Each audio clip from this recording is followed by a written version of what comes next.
시카고 윈TV 미주 핫뉴스입니다. 연방준비은행이 1일 기준 금리를 4.5에서 4.75로 0.25포인트 올린다고 발표했습니다. 물가 잡기를 위한 고강도 금리 인상 정책에서 벗어나 통상적인 인상폭으로 돌아간 것입니다. 제롬 파월 미 연준 의장은 인플레이션을 잡기 위해 당분간 긴축 기조를 이어가겠다는 입장을 밝혔습니다. 목표 물가 상승률인 2%를 달성하려면 긴축을 유지해야 한다고 덧붙였습니다. 그는 최근 전개가 고무적이긴 하지만 인플레이션이 지속적인 하향 곡선이라고 확신하려면 상당히 더 많은 증거가 필요하다고 지적했습니다. 그리고 너무 일찍 통화 정책을 완화하는 것에 대해 경고하며 목적을 달성할 때까지 물가 안정화 방향을 유지해 갈 것이라고 강조했습니다.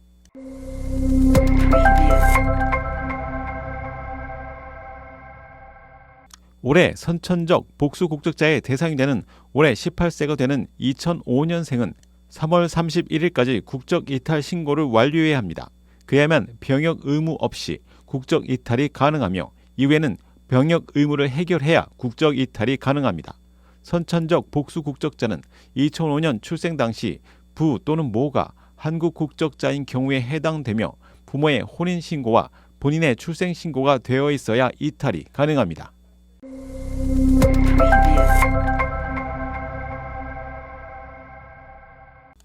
시카고 문화회관은 지난 25일 윌링시청에서 공청회를 갖고 기존 건물의 개축 플랜에 관해 윌링시 이사진들에게 설명하는 시간을 가졌습니다. 기존 시설을 확충하는 플랜에 의하면 현재 커뮤니티 홀로 사용하는 건물을 허물고 400여 명이 들어가는 메인홀인 비스코홀을 건축합니다. 여기에 뒤쪽에 코트야드를 확보해 200명을 더 수용할 경우 최대 600명 수용이 가능한 것으로 알려졌습니다. 현재 270여 대의 주차가 가능한 주차장 시설은 문화회관과 인접한 교회들의 협조로 대형 행사 시 교회 주차장을 사용할 수 있도록 조치했습니다. 오는 6일 윌링시의 청문회 절차가 모두 마무리되면 3월부터는 본격적인 기존 시설의 해체 및 건축이 시작될 예정입니다. 시카고 문화회관의 윤영식 건물위원장은 본사와의 통화에서 3월 중순경 본격적으로 공사가 시작되면 올해 말에는 마무리할 수 있을 것이라고 전했습니다. 문화회관 내 오피스를 가진 여러 한인단체들은 이미 다른 본관 건물로의 이전을 마친 상태입니다. 윈TV 채널 24.5는 안테나를 통한 공중파 방송을 통해 시청할 수 있습니다. 자유를 표방한 시카고 광화문 국민대회가 지난 1일 오후 5시 30분부터 노스필드 소재 크리스천 헤리티지 아카데미에서 개최됐습니다.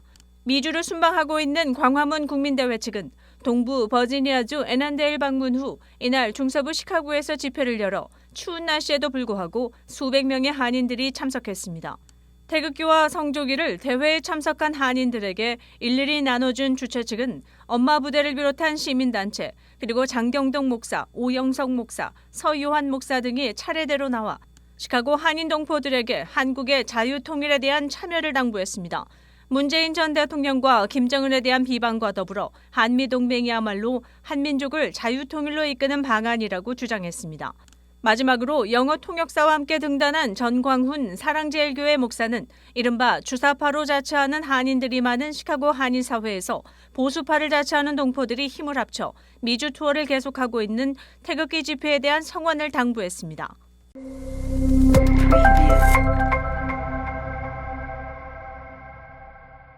한국을 자주 방문하는 동포들에겐 반갑지 않은 소식입니다. 서울 강남구 삼성동 소재 도심공항터미널의 체크인 서비스가 결국 종료됐습니다. 팬데믹 때인 2020년 4월부터 무기한 운영을 중단해오던 이 터미널은 작년 사회적 거리두기가 해제된 후 해외 여행객이 늘면서 운영 재개를 검토해왔으나 결국은 폐쇄하기로 최종 결정된 것입니다. 따라서 도심공항터미널의 체크인 서비스는 지난 4일부로 종료되었습니다. 최근 대부분의 승객들이 모바일 체크인을 하면서 대면 체크인을 하는 승객이 대폭 줄어든 이유도 있습니다. 터미널은 1990년 문을 연 이후 대한항공과 아시아나항공 10여 곳의 외항사 체크인 서비스를 제공해온 국토교통부 지정 공항시설입니다.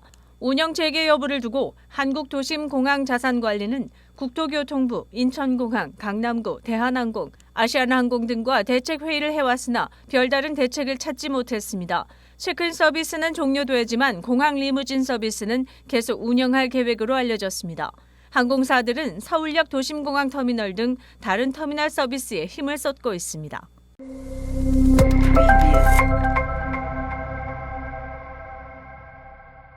글렌뷰 미러키길에 소재한 르네상스 호텔 앞쪽의 주택가에 사는 중학교 여학생이 학교 버스에서 내려 집으로 향하던 중 납치범과 몸싸움을 벌이다 간신히 도망쳤습니다.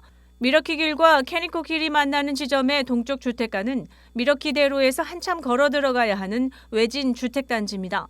글렌뷰 경찰은 지난 30일 오후 3시 30분경 학교 버스에서 내린 여학생이 백인 혹은 히스패닉계로 보이는 남성에 의해 납치될 뻔했다고 밝히며 이를 현재 용의자 1명을 검거했다고 덧붙였습니다. 납치 과정에서 이 여학생은 용의자와 몸싸움을 벌이며 땅에 넘어진 후 간신히 도망칠 수 있었고 용의자는 SUV 차를 타고 미러키 남쪽 방향으로 도주했었습니다. 용의자는 사건 당시 검정 셔츠에 검정 자켓, 노란 바지 그리고 흰색 모자를 쓰고 있었습니다. 여학생은 글렌뷰의 스프링맨 미들스쿨에 재학 중이며 사건 후 학교 당국은 학생 보호 서비스팀을 가동 중입니다. 경찰 측은 교통량이 상당한 미러키대로에서 이런 학생 납치극이 벌어진 상황에 주시하며 지역 주민들의 주의를 당부하고 나섰습니다.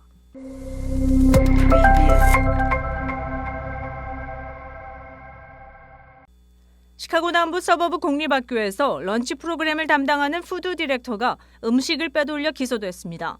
시카고 남부 하비 지역의 152학군에서 10년 이상 런치 음식 배포를 책임지던 베랄 리델은 150만 달러치의 학교 급식을 훔친 혐의를 받고 있습니다. 학교 당국은 이런 절도는 팬데믹 기간부터 시작됐다며 온라인 수업을 듣는 학생들에게 런치를 픽업할 수 있게 조치했지만 학교에는 주문한 치킨윙이 배달된 적이 없었다고 밝혔습니다. 학교 예산을 사용해 주문한 치킨윙 11,000개의 박스는 온데간데 없이 사라진 것인데 베랄 리델이 직접 자기 벤에 실은 것으로 알려졌습니다. 152학군에는 1,600명의 재학생이 있으며 이 중 80% 정도는 저소득층 계층인 것으로 밝혀졌습니다.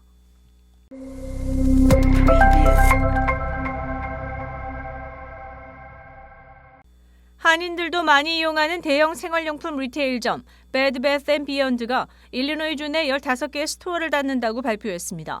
최근 매출이 전년 대비 33% 이상 줄어들어 파산 신청을 고려 중이라는 소식이 들리는 가운데 시카고와 서버브의 스토어들이 폐업할 예정입니다. 무엇보다 오픈한 지 1년 이상이 된 스토어 매출은 32% 줄었습니다. 전국적으로는 100여 개의 스토어가 문을 닫게 되는데 시카고 시내 한 곳을 비롯해 거니, 윌맷, 버너닐스, 샴버그, 크리스탈레이, 샴페인, 졸리엣, 제네바 등의 스토어들이 포함됐습니다. 한편 클라이본 길의 시카고 스토어와 트위길에 소재한 스코키 스토어는 제외됐습니다. 시카고 한인동 보일간지 한국일보는 전자신문으로도 배포됩니다. 시카고 한국일보 무료신문은 가까운 한인식당이나 마켓에서 볼 수 있습니다. 뉴스24에서는 여러분의 제보를 기다립니다. 제보 전화 847-290-8282번입니다.